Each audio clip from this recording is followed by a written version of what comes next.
ગામ આખે આખું નિર્ણય લેશે કે આ કુવાની અંદર ઉતરશું નહીં ને તો ગામ આખું પાણી વિના તરસે મરી જશે, એટલે કુવામાં જે કંઈ પણ છે એને બહાર કાઢવો પડશે, પરિસ્થિતિ કપરી છે. એટલે આવો એક દીકરો કહે છે કાંઈ વાંધો નહીં, હું ગામની માલિપાઈ ગામના કુવામાં કદાચ ગામનું કલ્યાણ થતું હોય તો હું ઉતરવા હાટું તૈયાર છું.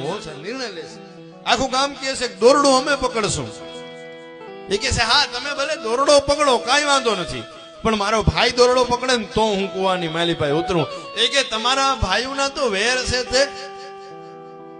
એ કે અમારા ભાઈઓના વેર હોય ને તો એ અમારા ઘર સુધી છે, ગામનો વારો આવે ને તેથી અમે બે ભાઈ ભેગા છીએ. હો સાહેબ.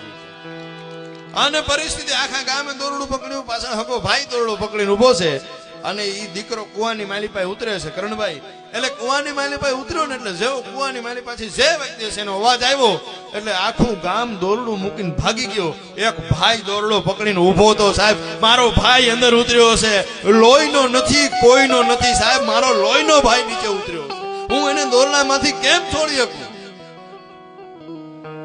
ગામનો ભરોસો કરશું ને તો કુવામાં કેદી મૂકીને વયા જશે ખબર નહીં પડે. પેલા ભેગો ભાઈ રાખજો સાહેબ. હા.